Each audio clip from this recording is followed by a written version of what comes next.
Hey everybody, I'm Jill Redfern and welcome to Third Shift Movement Shop, home of literal technique. Today's tutorial is about the 33 vertebrae and how they move jointly but differently. So we're going to go through some basic details about the vertebrae and then talk about what that means and how that impacts our alignment and our movement. So first up, the 33 vertebrae, right, start at the base of the skull and go down to the tailbone. Literal technique says that the 33 vertebrae are one structure. So rather than thinking of it in pieces, what we want to learn how to do is use it, move it, align it as one structure. But there are some component parts, some aspects of the 33 vertebrae as one structure that we need to understand. So first up, in anatomy has broken the spinal column into sections based on the function of the vertebrae. So the first 7 vertebrae are the cervical vertebrae. They start right up here, 1, 2, 3, 4, 5, 6, 7. Those are the cervical vertebrae. Anatomy takes that C for cervical and calls this C1, C2, C3, all the way down to C7. So if I say the skull is attached to the vertebrae at C1, I mean that very first cervical vertebrae.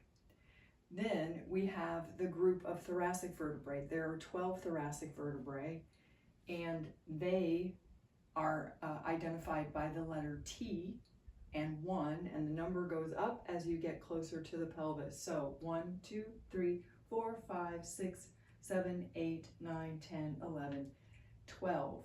This is the thoracic vertebrae.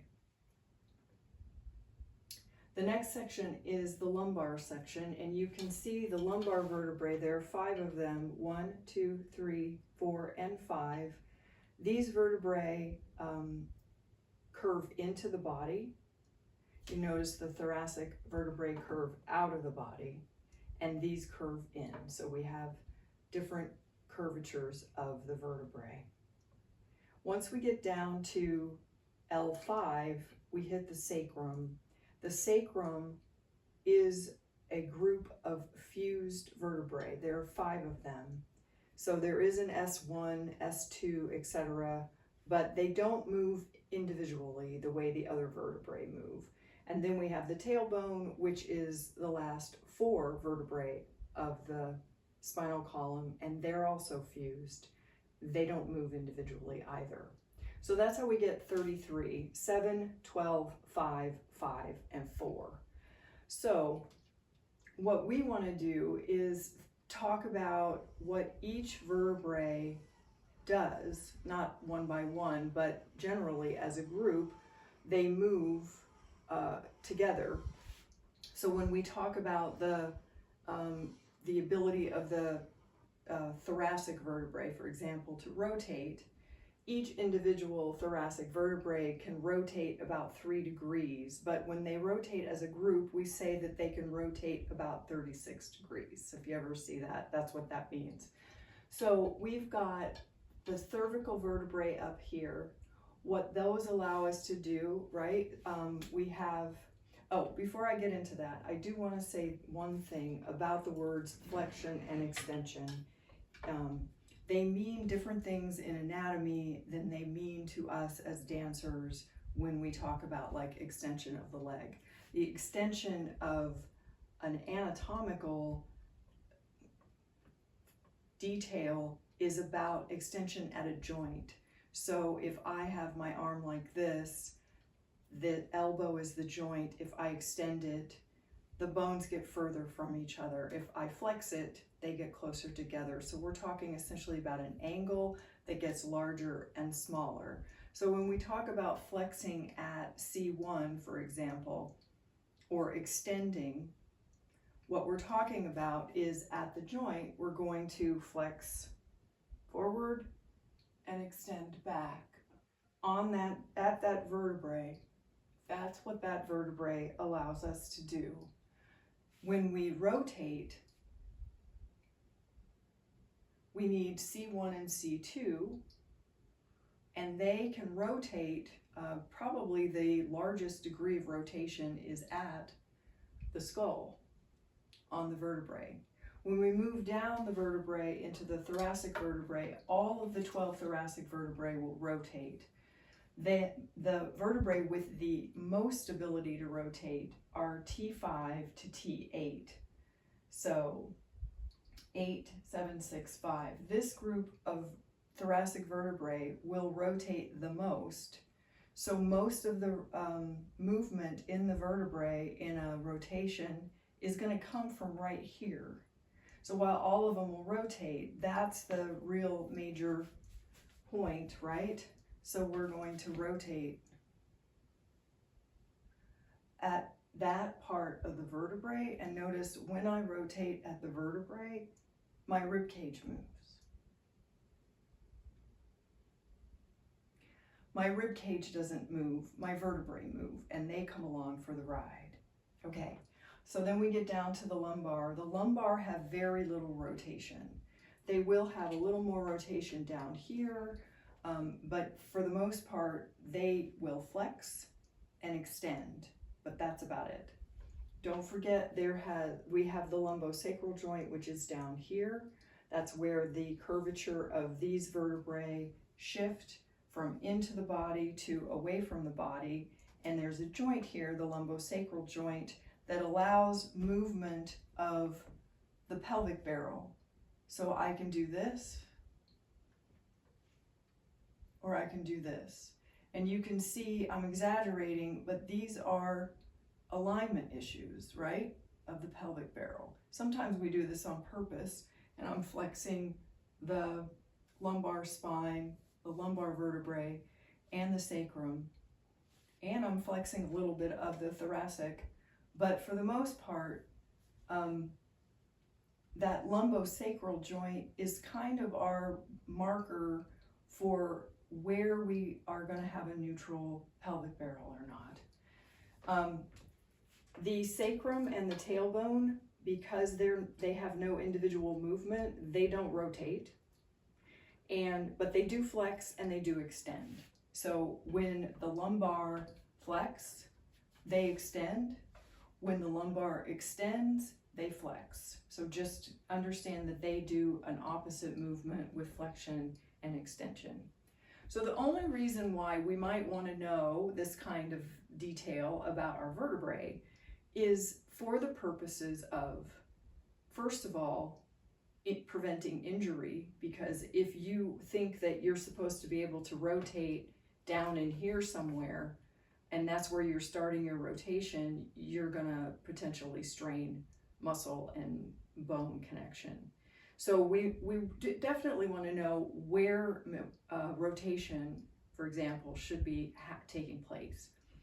But also, we want to be able to think of this as one structure. So if I'm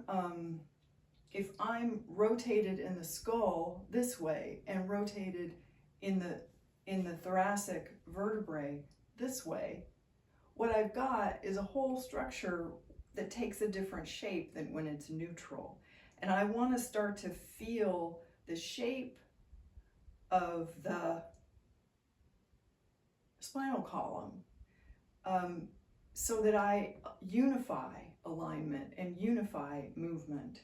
If I understand that this has no rotation, but it will flex and extend, and there's also an issue of alignment down at this joint, then it helps me understand where the stability in the pelvic barrel is going to happen as I'm rotating on top of it.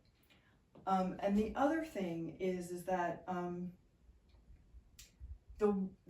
when we had the last week's tutorial, I talked about the 3 places where alignment breaks. In other words, you get out of alignment in specific places. It's not like a whole thing necessarily. is it happens, the places where we're rotating and flexing and extending are the places where our alignment breaks. So think about that.